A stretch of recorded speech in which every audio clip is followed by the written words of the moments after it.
Marsha P.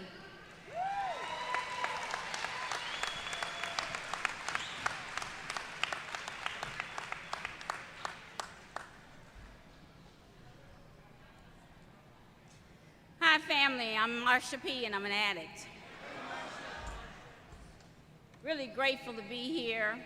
I want to thank the convention committee for asking me to come and be a part of such an awesome convention. I want to say this is the first for me in terms of the amount of people that are here. And Sherman is just a person who kind of keeps things done, make it happen. So I've known about the commitment for a little while, but I was in a different slot. I had a different topic, and I was kind of okay with that. But then he came back and he told me I was midday, and I thought, you know, okay, it's probably going to be a few more people than I expected. But I'm okay, and just, you know, the bottom line is we're just here to share our experience, strength, and hope. You know, we all have a story. You know, I'll make mine in the order of what it was like, what happened, and what it's like now for me on this journey. I want you now just to turn to your neighbor, give them a hug, and say, surgery of the spirit.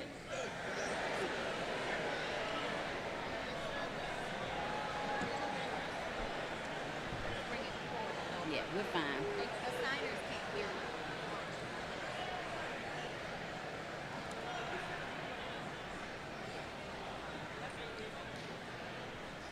When I heard the topic, the theme of the convention, I thought about surgery of the spirit and what that means. I happen to work in a hospital setting, and so I started thinking about the different clinics that I sometimes see. And we have one that's called palliative care. It's a clinic where pretty much when someone is just being made comfortable before their demise. See, that's what happens sometime in recovery. We got some people up in here who just want to be comfortable. They don't want to keep doing what's really been needed to do. We know the difference between recovery and clean time. We know the difference between doing the right thing and doing the wrong thing. In the book, How It Works, on page 45, stood out to me. It says, in quiet moments of meditation, God's will can become evident to us. Quietening the mind through meditation brings an inner peace that brings us into contact with the God within us. I want to talk about a little bit about how to quiet the mind, and most of all, I want to talk about my God. So what it was like. Let me first say I'm a little small town country girl from a little old small town in North Carolina. North Carolina is the tobacco industry. You either worked in the cotton mill, cotton and tobacco, or you worked in the manufacturing of tobacco, cigarette manufacturing. And so I was born into a large family. I have 5 brothers and 2 sisters. I'm the baby girl of this bunch. My grandfather was a hard-working sharecropper man, and he taught us there was nothing more important than family and land. See, I was raised in a time, again, like the lady said earlier today in her meeting, she said, you know, I was raised in a time where children was just seen and not heard. I'm talking about you didn't talk around grown people. I had a country mama that didn't play. You didn't come in, you know, you didn't sit around like today, you know, you have kids be all up in your conversation, they hear you on the telephone, you know, they have no discipline. But again, my mama didn't play. So if grown folks were talking, you wasn't even in the room, or either she would just give you that look. I grew up in a time where your neighbor could beat you, tell your mama she beat you, your mama thanked her and beat you again.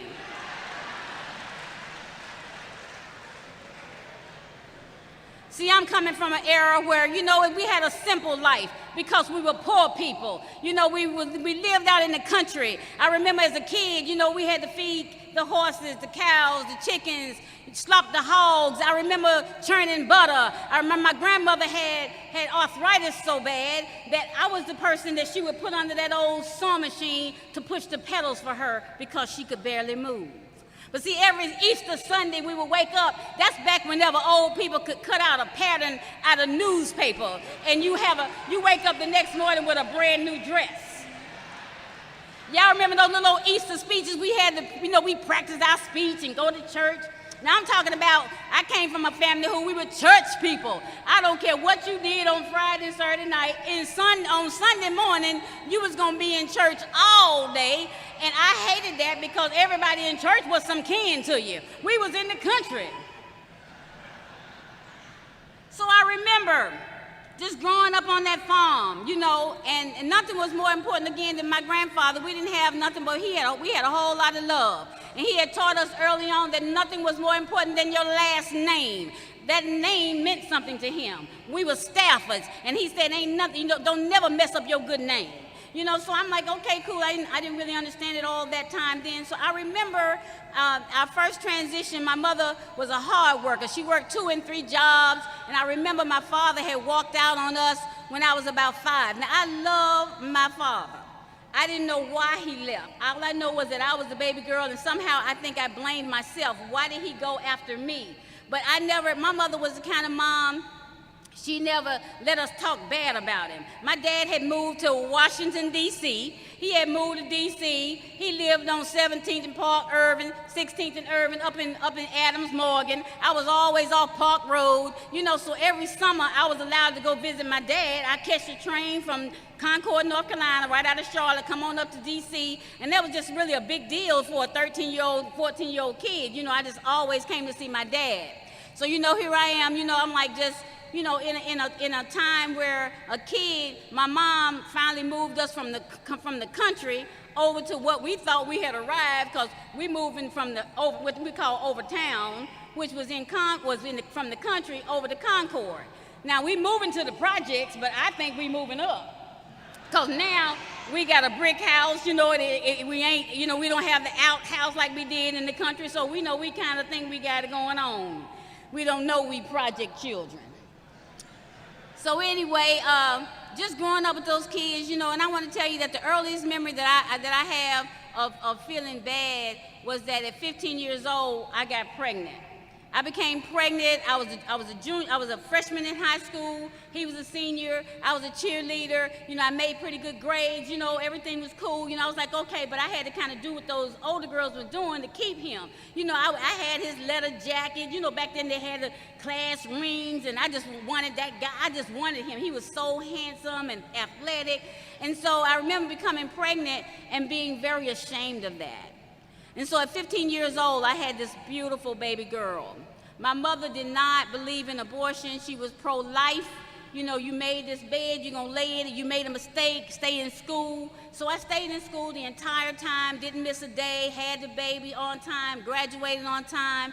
And I remember I just didn't want to be like the rest of the girls in the hood who were having kids, getting on welfare, that vicious cycle. And I saw it. And I thought to myself, I just don't want to do that. But I remember that I saw this commercial on TV one day, and it said, "Be all you can be. Uncle Sam wants you." So my brothers had already gone into the military, and they had told me that whatever you do, don't go in there and mess up our name. Don't get no Article 15. Don't bring no attention to yourself. You be a good soldier. You better do the right thing. Now, I'm 17 years old. I don't know much about it, but me and my girlfriend, I talked her into going into what's called a buddy plan. I ain't even really old enough. I'm on a delayed entry program. I ain't really old enough to go in yet, so I got to wait for my next birthday. But we go in on the delayed entry program in the early 70s, I'm saying? I'm like, okay, this is a whack corps. I don't know nothing about what I'm getting myself into.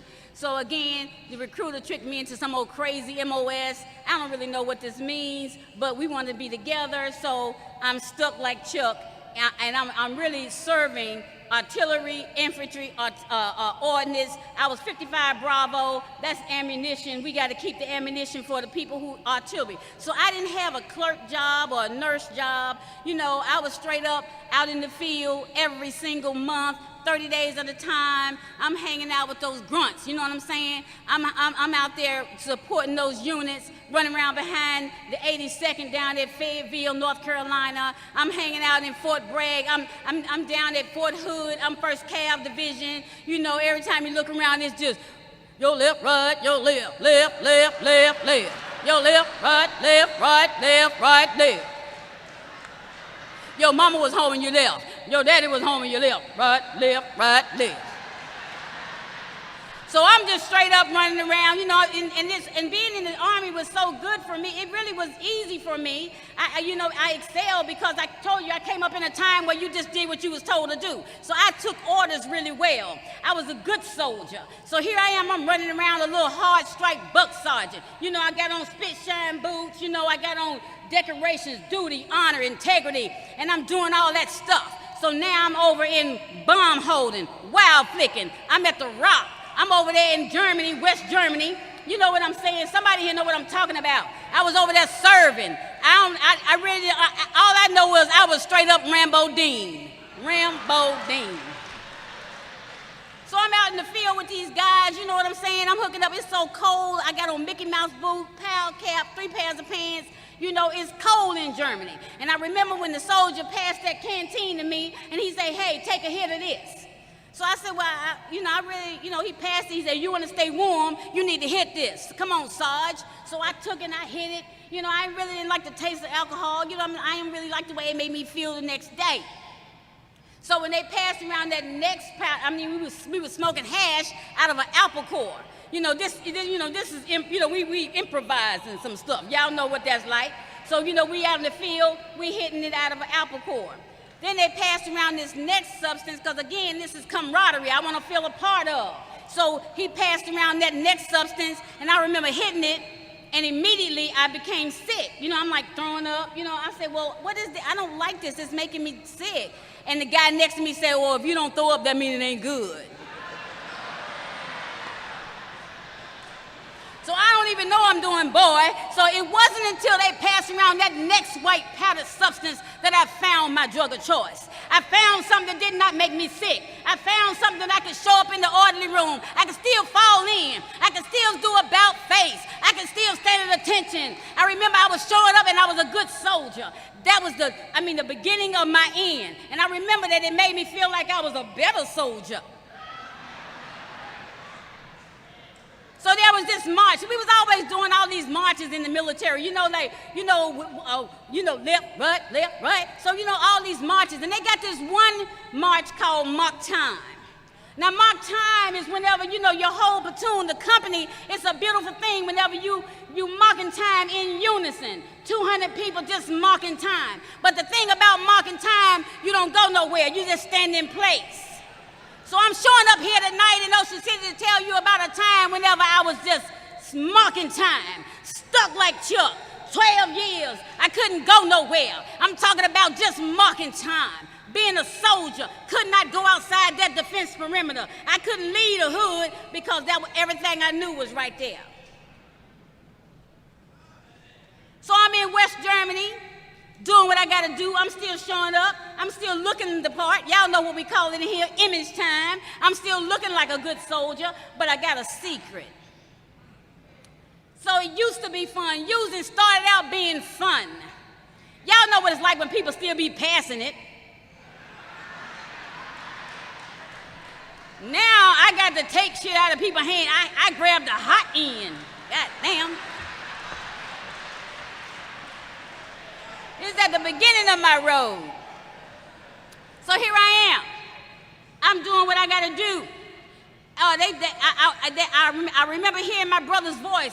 Don't mess up. Don't get an Article 15. You better not bring no attention to yourself. So I've got this in my brain. I don't want to mess up. I don't want them to find out about this thing. So I got about 10 years in, and they asked me, they pretty much gave me a set of orders and said, we got one more duty station for you. I think it would be a good for you. We're going to send you, I'm overseas, so, we call it back home. We're going back to the world. So the duty station was Washington, D.C. We're going to send you to D.C. We're going to send you to the Pentagon. So now I got orders for the Pentagon. And I done did so well with this mask that I'm wearing that now they take me from being a hard strike buck sergeant E5 to being a second lieutenant. So now I'm wearing second lieutenant bars. They sent me to OCS. I'm up in Fort Meade, Maryland, Fort Myer, running around. I got bars on my shoulder. I work for the Pentagon. I'm working for 5-star generals, full bird colonels. You know, I got the I'm a telecommunications officer. People are saluting me, and I kind of got it going on, and they think I'm smart. But I got a secret. And I remember one night when I was using, you know how at first we use on the weekend, at first we use every now and then, you know, and somewhere in that using, I crossed that invisible line. I'm talking about that line where, you know, from recreational to habitual. And I remember waking up needing it and wanting it. So now I'm smoking, and I don't know what's going on with me. You know, I got a little, you know, my look is kind of changing, you know, but I still got a little car, I still got a little condo. I'm living over there off of Duke Street in Alexandria. You know, my sister, she live out in Fort Washington, Maryland. I got a sister, she real nosy, right? She always want to know, what's wrong with you? Why you looking like that? You know how when you be like, what you talking about? I look fine, you know. So she being nosy. Now I got my little baby girl, my little girl at the time, she 5 years old, you know, maybe get ready to be 6, she in the 1st grade, you know, and my sister called my mama in North Carolina. Now listen, I'd rather you call the police than call my mama. Please don't call my mama. So my sister called my mom and told her something going on with Marsha. We don't know what it is. You know, you might need to come up here. Now my mama, again, I told you she don't play. So she rolled up. I remember it like it was yesterday. My mom knocked on the door to my little apartment. She said, I don't know what you doing up here. You're not going to put this baby through it. See, when you in the country, your people will take your children. The only reason I did not lose my child to DHR, whatever y'all, DSS, DHR, I didn't lose my baby because my mama was not going to let that happen. So she came and picked up my daughter, 5 years old. I'm just going to take her home with me. You can come, this is the beginning of the summer. You can leave her with me, and I'll take her and let her stay with me for a while, you know, till you come and get her to when school starts. And I was like, you know, that's really not a bad idea. You know, justifying, that's not a bad idea. That's fine. That'll work. So now I remember that she takes my daughter at 5 years old. I want to tell you that by the time I put it down, by the time I put down the stem, the antenna, the can, the bottle, by the time I put down the tire gauge, the powder, the pills, the alcohol, by the time I got back, she was 17 years old. 17 years old. I had missed all the important years of that girl's life. See, I did that first geographical at the end of my road in D.C. because I don't really know what's going on, but something is wrong with me. And right before I left D.C., let me back up a minute. Right before I leave D.C., you know, as long as you got a car and apartment, you kind of don't think you got a problem. So I was using crazy and all this running around. The only difference in D.C. and North Carolina was I could go to Southeast, Northeast, Northwest. I could go to Virginia, Maryland. Nobody could kind of keep up with me. But in North Carolina, you know, everybody's some kin to you. Everybody know you Emmylou's daughter and all that. So before I leave D.C., I remember I had this little car, right? And you know, as long as you got a car, you can get on. So I had a little car, and I was one of them addicts that once it was in me, I was stuck, like Chuck. I mean, it was something about using. I just couldn't leave if I had already hit it. So I remember this particular night, you know, I get in my little car, I'm gonna ride over to Southeast. Now, I used to go cop in uniform. I'm talking about Anacostia. Some of y'all might not know where Martin Luther King is. I'm over there on Martin Luther King. I'm down there by the shrimp boat. I'm hanging out behind the Quonset. I'm just doing my thing, using, because I figure like, you know, it really can't be that bad. I'm getting ready, you know how you think you get ready to stop. So I'm getting high using, you know, I jump in my little car to go across the bridge to go get one.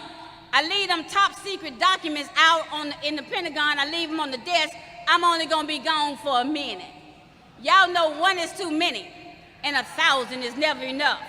So I took the car, and I left the documents out, and I went over the bridge, 395, 295, headed to Southeast to go get just one. Well, I rolled up on the little dope boy over there in Southeast, Anacostia. The little dope boy came over to my car, and then check this out. Before I get over the bridge, I'm a smart addict. Now, DC got something called an HOV lane. That means that if you got more than one person in the car, you can go faster, across the bridge. So I ain't got time to wait for all that, so I go buy me a life-size dummy.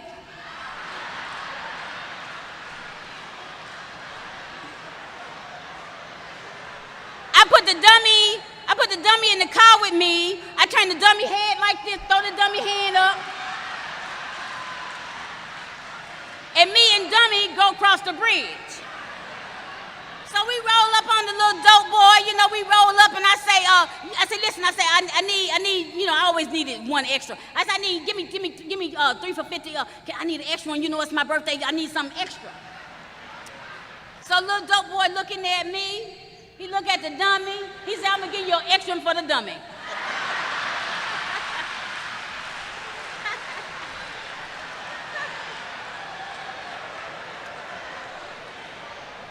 He talking to me or the mannequin, because both of us real dumb. That's how I used to go get mine. I don't know how you used. So at the time now, I'm ready to go back and do this geographical, because in my mind, they can't be getting high like this in North Carolina. I'm over on Temple Hills, running all around crazy, you know what I'm saying? So I got it. All I got to do is just move, and I can stop using. So I moved back to Carolina. Only difference is, really, everybody know you now. You can't hide the addiction. I'm riding around, I'm walking the streets all times of the morning. I got half a perm in my bang. Like, I'm looking crazy. I don't know, I'm like, people looking at me, I don't know why you think people don't know when you using. So I'm like, oh my God, it's gonna be better. So I get on home and, I'm walking the streets now. My daughter is totally ashamed of me. She looking at me, Mom, please. Because at 17, she's like humiliated. My God, you ain't my mama. My grandma, my mama, you a fucking crackhead. She was just so angry, just bitter. When I came home, she was just hated me. And I was just trying to, like, wait a minute, baby girl. She was like, every time I get on my bus in the morning, the kids are talking about you. Now I'm talking about a 17-year-old she valedictorian. She got a scholarship to the best engineering school in the state of North Carolina. She was making straight A's. I never hugged her. I never thanked her. I never told her how proud I was of her. I didn't have it in me. I was trying to get one more. So when that girl was telling me, Mama, please, you humiliate me. She said every morning on the bus, them kids is talking about how they had their way with my mama. She said, Mama, can you just stop? Can you just be normal? So now I'm feeling the pain. I would like to tell you I stopped because of that, but y'all know that ain't my story. One thing I want to tell you tonight, if you don't hear nothing else I say, make sure you tell your own story. You know how people always want to bring up who you used to be. You know how a motherfucker try to make you remember, oh, I remember when she used to be. I remember that too, motherfucker. Let me tell it. I know it. I know my story.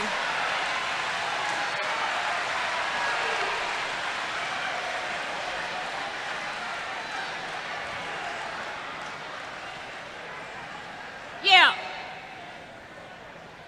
Because now I'm just about ready. You know how you about to I feel it coming. I don't know how it's going to happen, but I know I was just at the end of my road. I'm walking around in my hometown. I guess I'm saying all this to say that I left my hometown a hero and I came back a zero.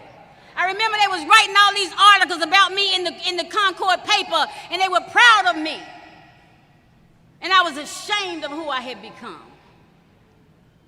So now I can't be trusted. My family don't want, you know how you burn all the bridges. I don't know about your story, but we hurt the people that love us the most. So now my mother just looking at me, she just shaking her head. You know, we get that head, you know, they looking at you, Lord have mercy. Jesus Christ. Jesus, take the wheel. Oh my God. Every time I come around, you know, they talking, they trying to talk me, do something. What is wrong with you? You have lost your mind. I remember my mama told me one time, she said, Marsha, don't make permanent decisions based on temporary situations. I didn't understand that at the time. She said, because you have lost your mind. She said, you know I did not raise you like this. Some of us come from good homes. We know what it's like to have love. And we just got stuck. I just got stuck. So now here I am. I'm at home. I'm running around the street acting crazy. And I was the type of addict that I was doing what I had to do to get the next one, you know. In the beginning, it was like, hey, I did what I had to do. I was the type of addict that once it was in me, I couldn't move. Whatever you wanted me to do, I did it. I wanted to so bad to learn how to say no. Because once it was in me, I never got a chance to say no. If them little boys told me, I need you to do me, do my partner, I need you and her to do each other. If he said, I need you to, see, whatever you told me to do, I was your slave once it was in me. I'm talking about, I'm type of addict that I remember tearing out my food stamps. Y'all know when we had the little book, you know, they looked like little play money. I used to tear the damn food stamps out, give them away. You know, I'm standing there with nothing, send my child somewhere else to eat. I'm talking about I used to go do you, and get home and find out it ain't even real dope.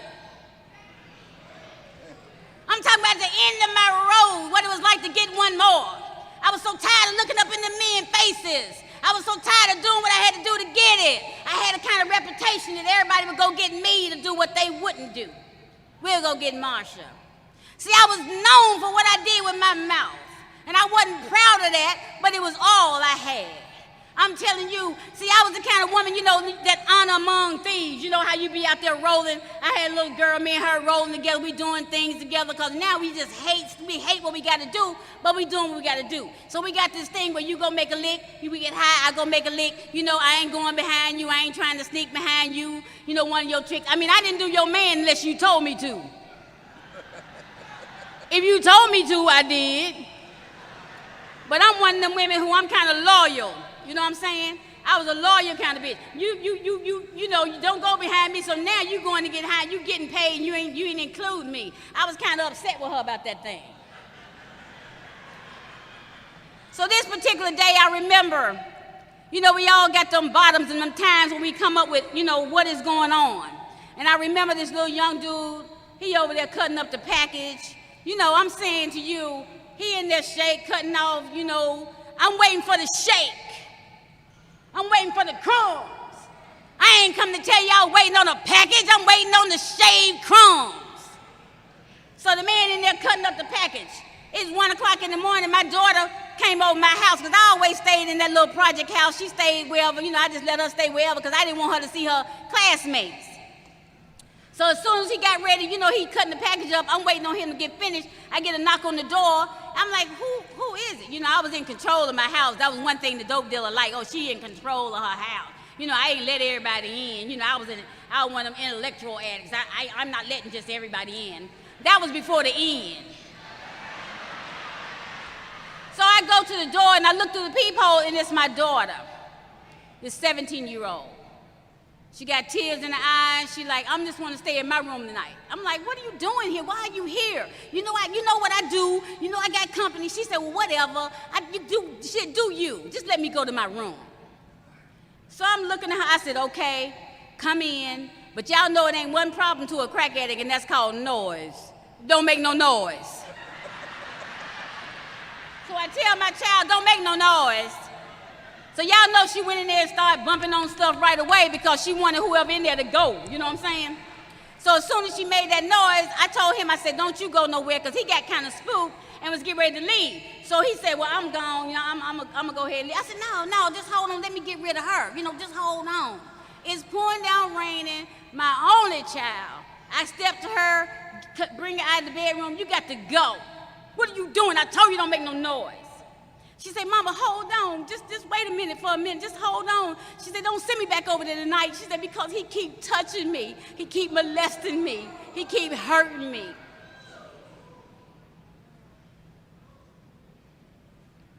I looked my baby in her eyes. And I told her, just go back over there for a little while. And I'll come and get you. See, I ain't come to Maryland to tell y'all I didn't know about it. Some of y'all in here know some shit going on right now. You need to know that the pain, your bottom, don't have to be my bottom. And I remember the pain was that I let my only child go back in harm's way. I didn't have enough in me to say no to a handful of powder, a little crack cocaine.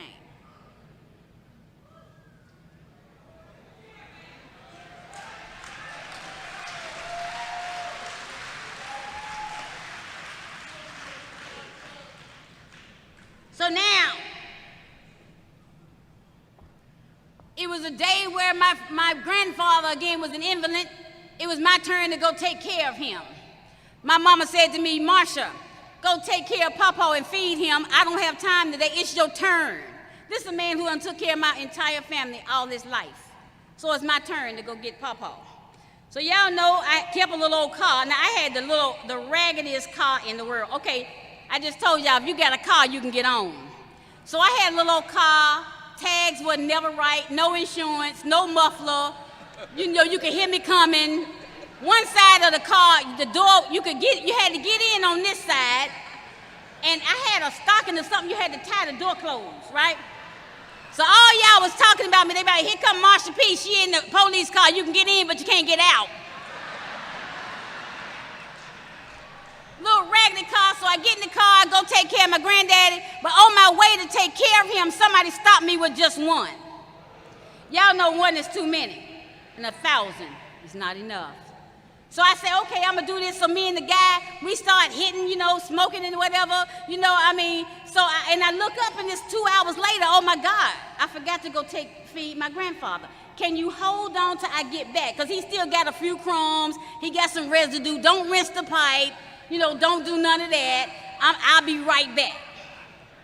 I didn't say he had a package. I said don't rinse the pipe. I'll be right back. So I run down to the country to take care of my grandfather, and when I get there, he had rolled himself up to the table, and he was eating a pack of saltine crackers. He was in a wheelchair. And I was just, he was hungry. And I ran in and I said a few things to him, and he just kind of looked at me, oh, Red, because he used to call me Red when I was a kid. I had long red hair. And he said, oh, Red, he said, don't worry about me. I don't want to be in anybody's way. So I just said a few things to him. I got to get back for dude, Mr. Pike. So I get back in that little ragged car, go back to Concord, and the very next morning, my grandfather took a shotgun and killed himself. So now the next 2 years, I just used the excuse to just lose my mind. So if you in here tonight and you knew and you're looking for an excuse, they told me the pain is refundable. I hadn't even got to the end of my road and I didn't really understand it, but I knew that something inside of me, I was walking around so hollow. So now I remember thinking that jails and institutions was for bad people. That wasn't my story. So I get to, I find myself, writing paper, hanging paper. Y'all know writing them checks and stuff. So now I'm hanging with people who, I was not a booster. I really was too scared to steal, but I sure would take you to steal. And I'm telling you, you do not want my little car to be the getaway car. But I'm rolling out with these people every day. They call it going to work. We going to work. So now I catch this charge. So I remember standing in front of the judge, shackles on my feet, handcuffed. I remember when he gave me them years in the penitentiary. I remember he gave me that nigga to a dime. My brother said, baby girl, just go do your little time, you'll be all right. Don't snitch, do what you gotta do and hang in there. So here I am now, I'm laying up in them prisons and jail cells, and I'm looking up at the ceiling thinking, God, how did I get here? Every other bed in the penitentiary was HIV positive. I don't know why God let that cup pass me. I don't know why I didn't come up positive because I was a very high risk, but I kept throwing up my hands saying, God, I thank you that I was not positive. So I did my time. I want to tell you I came back home and I did something different, but I didn't. They taught me in here, if you do what you always did, you'll get what you always got. So I came back to what was familiar. I came back to the man. I came back to the good sex. I came back to all that he had to offer. I didn't know who had it while I was locked up. That didn't matter to me. I came back to what I was familiar to me. So here I am. I'm back. And I'm up and down the streets again. And I'm in and out of the court system because there's so much domestic violence. Y'all know what it's like once you get it in you. I need one more. I need for you to take care of that. Sometimes I provoke those fights so that he would have to beat me down so he would feel sorry for me and give me some more. I'm talking about living to use and using to live. So at the end of my road, I'm going to tell you about this. I'm coming on down. It's a Friday night. See, there's something special about a Friday night. I'm going to tell you something. When you're an addict, and that word called desperation, when you're an addict and you stop on a Friday. See, I remember I came and I fell up into one of them houses. Now, I'm going to tell you something about me. I always had it. When you saw me coming, you was glad to see me coming because I always had it. Because I knew how to make that money. I need to tell you, I was in and out of them cars doing what I had to do to get one. So here it was. Evidently, I had made a good lick. Because I remember I had the package. I had some money. And I was all in. It was Friday. Boom. You know, that's our night. So I fall up in the crack house. You know, you got to straighten the house lady. House lady, she always the greediest one in the bunch. Oh, my God. So I straightened her. And I give her hers and a couple other people in there. I straighten them, you know. But they know me. And they know as long as I'm holding, I ain't going nowhere. Because I'm one of the ones, I ain't leaving as long as I got some. And I sure ain't going if I think you got some hidden. So I'm in the room, I'm up in there doing my thing, and the lady say, so I remember putting that one on there, and I hit it, and I heard a voice. See, I ain't talking about that schizophrenia, I ain't talking about them bells, I'm talking about the voice of God. I hear it, and if I could interpret it today, I would tell you it sounded something like surgery of the spirit. So I get up, and I tell the house lady, I say, you need to get your door, because I'm gone. They look at each other like, you know, she don't never leave, she just tripping. You know, we all got this thing that we do when we get it in us. So, you know, you use it with people, I don't know why we use we use with people who we don't even like, not even the same caliber. We can't stand these people, we always go back to their house. So, you know, you got one that's always picking up something off the floor, and they tasting it, and it's always somebody's toenail.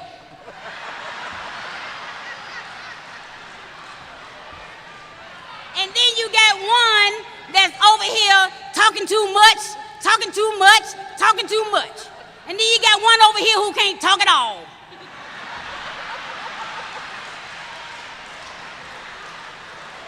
And then you got one who always peeping out the window because the police coming, and then the rest of them think you the police. So I don't even know why I'm still doing this act, because see, now the drug's just using me. I'm not enjoying it at all. I can't get nothing. I told you I'm grabbing the hot end of the stem. I can't stand it no more. Everybody rigging the pipe, you get the smoke, all the smoke coming out their ears. Oh, I didn't get it. I didn't get that one. So now using just ain't no fun no more. But it's a Friday night and I'm holding. And I got the package and I got the money. And I come up in there and I put that one on there and I hear the voice of God. On a Friday night at 1 o'clock in the morning, I remember telling her, you need to get your door. So they just looking around at me. She ain't going nowhere. But I stepped outside the crack house door on a Friday night. I remember I just wanted to touch the hem of his garment. I remember I just wanted to be made whole again. God, if you'll help me this night. I'm talking about, it was in September and the wind kind of hit me in the face. And I remember I still had on that little short dress. I ain't never wear no drawers. I ain't having no drawers. So I'm talking about, I stepped outside the crack house door and that wind just kind of hit me. And I said, thank you, Holy Spirit. Thank you. It's called surgery of the spirit. So I step outside the door, and I fall on my knees on a Friday night at 1 o'clock in the morning. I said, God, please help me. See, I had a whole lot of foxhole prayers. I was always asking God for one more chance. And here I was at the end of my road. I didn't know that's what it was called. So I'm walking down the street. I broke the pipe. Y'all know I done broke a whole lot of pipes. Every time I would break a pipe, you know, y'all talking about don't leave 5 minutes before the miracle. I go back, pick up the stem. 10 minutes later, I'm standing over somebody's stove. Eyebrows, everything singed. I just want to see one more crowd, one more cloud, one more cloud. So I break the pipe and I walk down the street and I'm talking to myself and it starts raining. And it's something about a wet attic. I remember just being wet and I'm humiliated and I can't go back to my mom's house. She don't even feed me no more. I done stole my stepfather's gun. I done been to penitentiary. My daughter hates my guts. I'm at the end of my road, God. And I'm walking down the street with my head down. 1 o'clock on a Friday night, this car just kind of rolled by real slow. You know, see, he think I'm working. What else you gonna be doing out here on a Friday night? He said, hey, baby girl, what's up? What you need? I said, I don't need no money. I need some help. Can you help me? Because y'all know the dope boys is on the next block. I'm about to change my mind. So the guy let me get in his car, fall in his car in the fetal position, crying out to God. He dropped me off at the only detox we had in that little town. And see, I had been to treatment 5 times. Y'all know how we do. We in and out, in and out. We telling everybody this time it's going to be different. Everybody done lost all hope for you. And see, that's why whenever, newcomer, for those of you who keep coming, see, you still got to hug them because you don't know when they really done. So I go to the detox treatment center, and I knock on the door, and the nurse just kind of look out there at me. She said, oh, that's just Marsha. She probably running from somebody. She probably, somebody, she owe her something, because I never went to treatment for myself. And I remember telling her, I just need a bed, And she said, we don't have a bed. Can you come back tomorrow? I'm like, no, I can't come back tomorrow. Somebody gonna kill everybody in treatment if you don't let me in. I'm crazy, half a perm, 85 pounds. I'm talking about I fell up in there with blisters on both of my thumbs from lighting the light all night. I don't know if you use like that. I'm talking about I had smoked so long and them blisters and calluses was on my thumbs and my face was twisted. I had something called Bell palsy. I couldn't straighten up my face. I'm at the end of my road. I tell the lady, I say, if you'll give me a bed, she said, well, Marsha, have a seat in the lobby, and if we discharge one person in the morning, we'll give you the bed. Well, y'all know it wasn't nothing but God.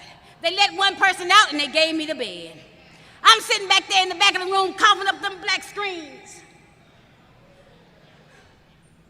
I'm so tired. I've been up for 5 or 6 days. I ain't had nothing but a barbecue potato chip and a dill pickle.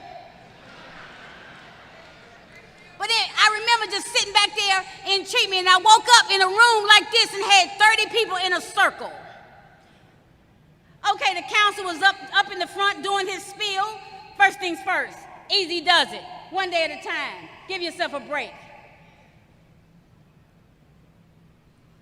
I had heard those cliches. I knew how to teach the class.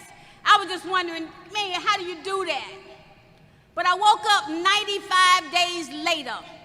In treatment, I got 95 days. I'm just so grateful to have 95. Listen, I got the little 90-day chip, but I wanted the 95-day chip. Y'all need to recognize I got 95. So I'm sitting in treatment. I'm always at the VA hospital because I'm a veteran, honorably discharged, never got found out about. So I'm down they sent me to the Atlanta, Georgia area. So I'm down in Atlanta, Georgia in treatment with 95. And a lady was celebrating her 3-year anniversary. 3 years? I'd never seen 3 years? Who gets 3 years? How do you get 3 years? So she was celebrating and all this stuff was going on. And I remember, I want to give a shout out to H&I because H&I brought the message in.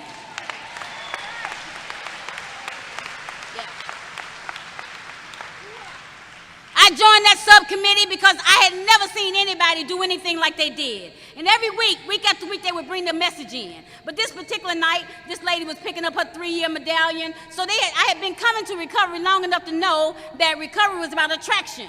You know, whatever brings you back. I was attracted to her cake. She had a cake and some balloons. I said, I want my own cake. I want my name on the cake. I want somebody to celebrate me.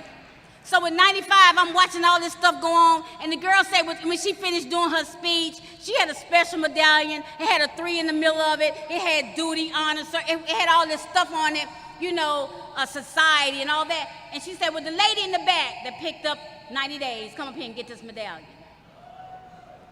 I was like, she don't know me. I said, who is she talking? And the soldier next to me said, it's yours, go get it.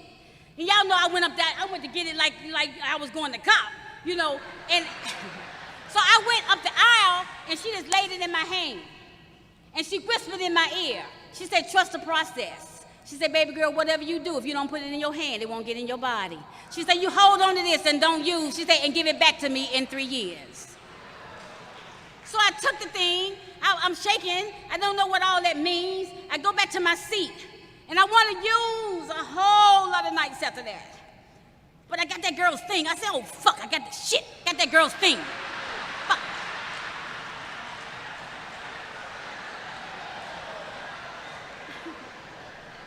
See, I didn't know nothing about the 12 steps, the 12 traditions, and all that stuff. I just wanted to know how you not go cop. How you not go get it? And I promised her I wouldn't go get it. I look for her in every convention. I look for her in every meeting. I want to tell her the seed you planted on me with 95 days. I've been here 25 years.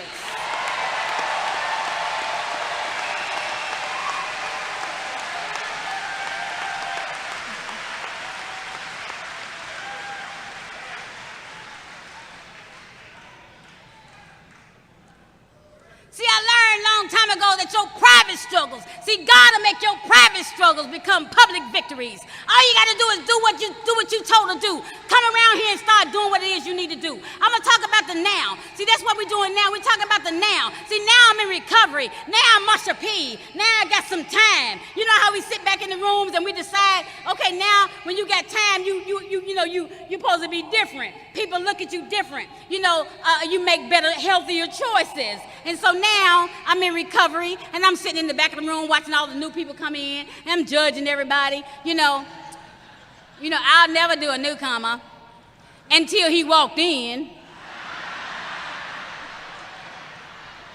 I'm like, Lord, that boy is cute. Okay, so then, I was driving a drop-top Benz, and he was getting off the detox van. My sponsor said, baby, I got a soft-spoken sponsor. I chose someone who I wanted something from. She never uses profanity, just a really nice lady. And she said, baby, ain't nothing right about that. She said, you're being stupid. So I'm like, okay, but I like him.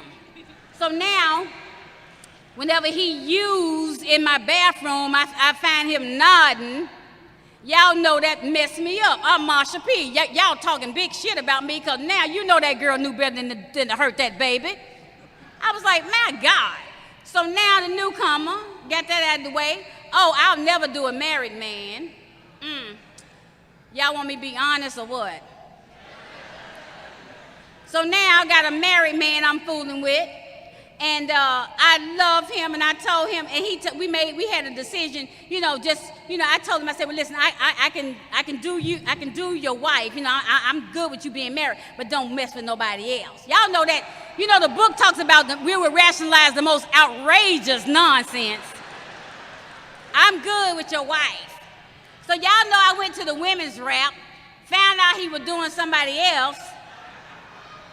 Oh, hell, now I want to write a damn country song. So now I want to call your wife and tell her you cheating on us.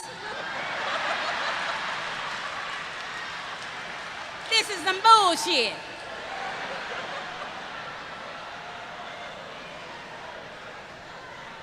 See, I learned a long time ago in here, justification and rationalization equals masturbation.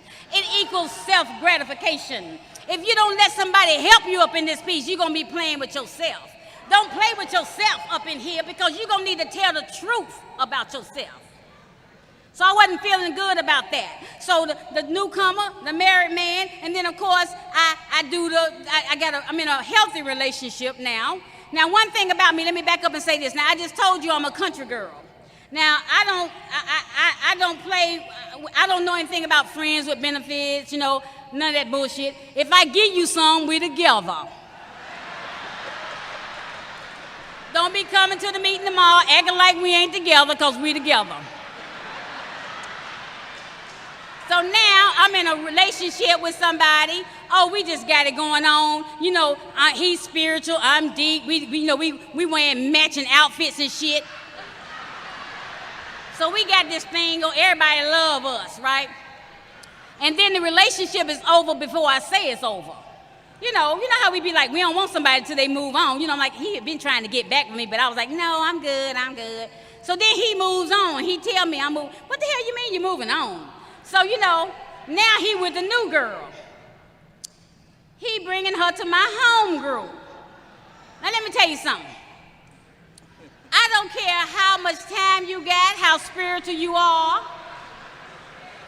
When he brought that broad to my home group, look, she was tall and slim, beautiful, had long hair, and that bitch hair was real.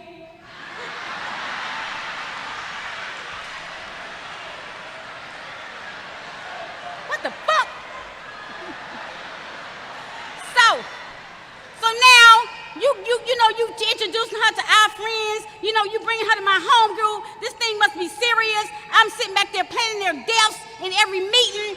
I'm gonna kill 3 newcomers and 2 old timers. I'm gonna kill everybody. So my sponsor she said, well, just let it go. So my sponsor was always, let it go.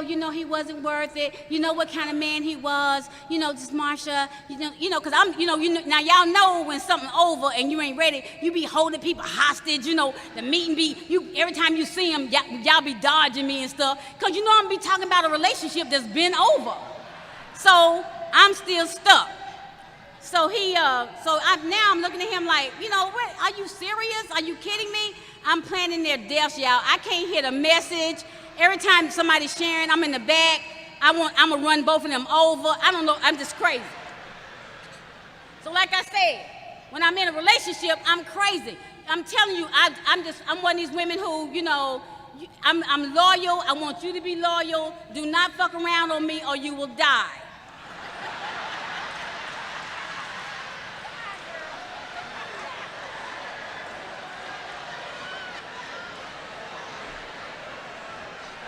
Motherfucker gonna die. You gonna die.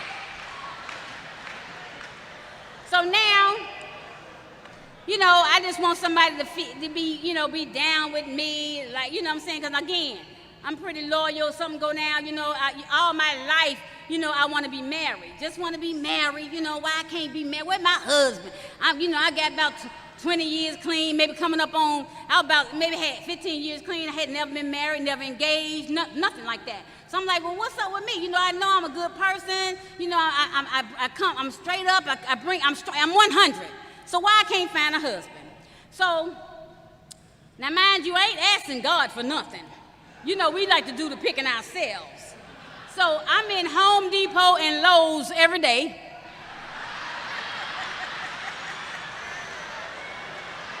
Listen, every time I go to the store, I got on 2 pair of Spanx and a push-up bra. And I'm in Tool World looking for a husband. God damn, I want somebody to I needed him to have on a pair of boots and a tool belt. You know what I'm saying? I needed him to fix some hardwood. I like a man who can do some stuff with the floors. You know what I'm saying? So I'm like, I'm steady, thinking I need a husband. See, what I didn't realize was it's not so much wanting to be married. I just wanted a wedding. There is a difference. So now I go through the pain of relationships ending.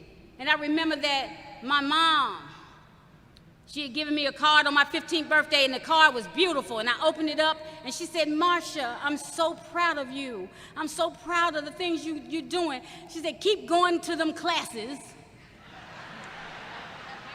I'm so proud of you. Keep going to them classes.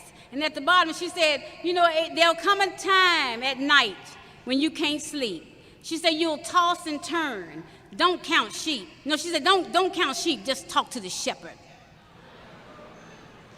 She said, go to God in prayer. She said, Marsha, I'm proud of you. 10 days later, she was gone. I never felt that kind of pain in my life. I love my mama. She was the only one that put up with all of my mess. What was I going to do the first day of the rest of my life without her? So I come on home, and y'all know you know how when somebody passed away, especially in black families, I don't know about white people, but black people, they want everything. The one who ain't never did shit for your mama, they be the first one in line. They fall out at the funeral.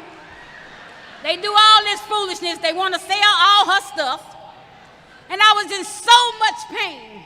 And so for years, I didn't speak to my siblings. I was so consumed in grief and pain and suffering. And I remember it came a time whenever I said, I just can't do this no more. I love my family. What happened was I was so tired. I needed surgery of the spirit.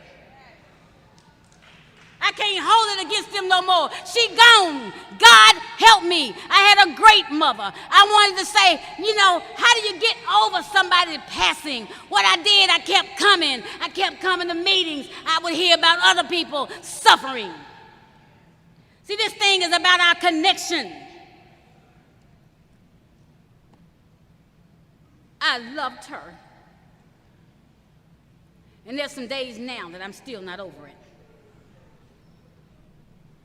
So in closing, I want to tell you that this journey has not been easy, but it's been real.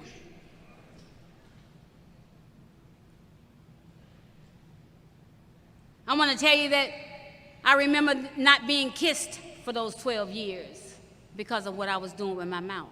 So when I got clean, I had periodontal treatments, I wore braces, I wanted my smile back. See, some people on this journey, now you clean, now you're supposed to know how to do some stuff. Now you gotta love on people, even the unlovable ones. You gotta love on the ones who you know just gossiped about you. You gotta love on the ones that nobody else don't like. See, I picked the one in the room that don't nobody else fuck with. That's gonna be my girl. That's my girl right there. The one that don't nobody wanna fool with. Maybe you just need to love on her and teach her how to dress, teach her how to talk, how to walk. I didn't know how to do that when I got here. I didn't sleep around. I could still count the ones on my hand, but it wasn't because I was so dainty and didn't want to sleep with people. Hell, I didn't have no pussy left when I got here.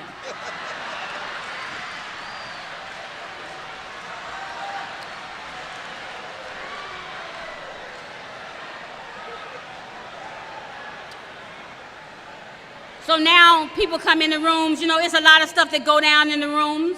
You know, I ain't gonna call you out. See, this is the mic, this is my time to use the story. But see, I'm not gonna use this time as a battleground. This is the only thing that has ever worked for me. There's a lot of shit to go down up in here that ain't right in this piece, but I ain't gonna just call you out on it. I just don't fuck with you. See, I let you do your thing. People be doing the wrong thing. See, stuff on your journey, stuff gonna happen on your journey while you're here. If your name has not been on the tabloids, just wait. Somebody gonna character assassinate you. You gonna come up in here, you gonna lose houses, jobs, cars.